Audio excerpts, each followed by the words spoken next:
3:30, we got number 13, Indiana, who's 8-0. Traveling to Michigan State, who's 4-4. Indiana favored by 7.5 points again on Peacock. Curtis Rourke has gone 135 and 181, thrown for 1,941 yards, 15 touchdowns, 3 interceptions. Justice Ellison has 102 carries for 637 yards and 9 touchdowns. And Elijah Surratt has had 33 catches for 590 yards and 3 touchdowns. Aiden Chillis said was gone 125-205, thrown for 1,657 yards, 7 touchdowns, 9 interceptions. Kayron Lynch-Adams had 92 carries for 459 yards and 2 touchdowns, and Nick Marsh had 28 catches for 475 yards and 2 touchdowns. Michigan State is 50-18 against Indiana all time. Last game did go to Michigan State in 2023, but they have not won at home since 2019. So I think it's a little bit interesting looking at it. I'm not going to pick against Indiana anymore. If you didn't know, I picked Washington last week. I picked Nebraska 2 weeks ago. I can't pick against Indiana anymore. They've just looked too good. And these 2 next weeks, I think, are going to determine Indiana's college football season. If this is a playoff team, you got to win those games, right? An 11-1 Indiana team, I think, should be in the playoffs. At least they should be. 11-1, I don't think you make the conference championship with an 11-1 record, especially if that loss is to Ohio State. But 11-1, I think that's a playoff team. So I think these next 2 weeks against Michigan State and Michigan, keep in mind, I think they get Michigan at home, I want to say. So you don't have to go to the big house, but you have to go to East Lansing. These 2 games are going to determine your season, right? Like, if you can survive Michigan State without your starting quarterback, which I don't know if Curtis Rourke is going to be back. Again, it's a doable schedule, right? You just need to win 3 of the last 4. You need to finish with an 11-1 record that should get you into the playoffs if you're the Hoosiers, right? That should be enough.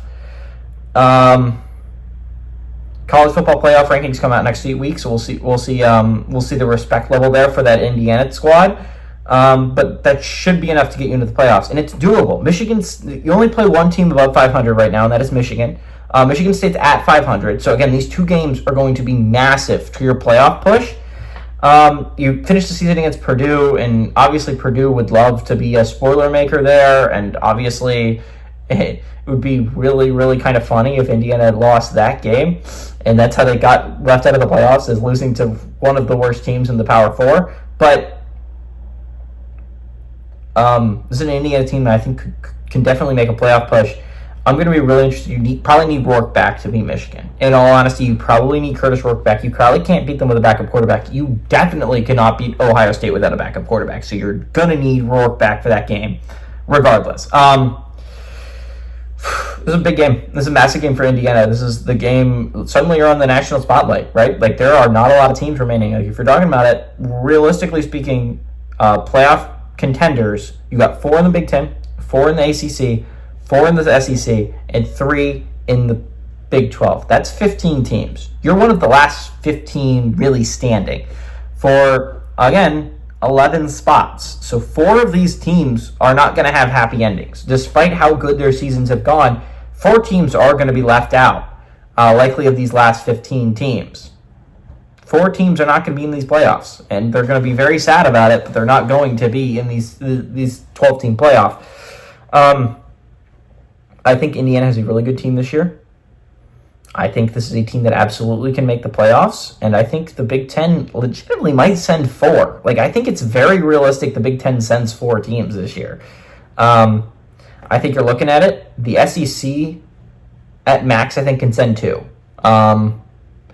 Texas A&M and Texas play each other, and Georgia and Tennessee play each other. They're very max. They're going to have 2 one-loss teams coming out of that conference playing in the conference championship. And now, again, I don't think a conference championship loss should hurt you that much in this new 12-team playoffs. Again, it's obviously not going to get the top 4 seed, but I think you're just going to look at your 11-1 resume, and I think that's where they're going to do the seeding. And I don't think they're going to be like, oh, it's a 2-loss team, but they lost in the conference championship. I don't think the conference championship loss should matter that much.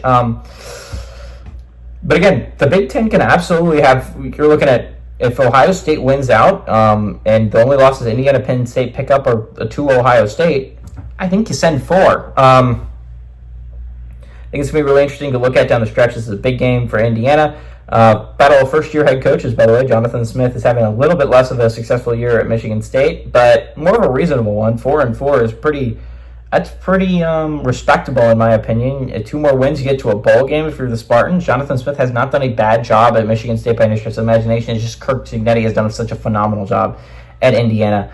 I like Indiana to win. I like Indiana to cover.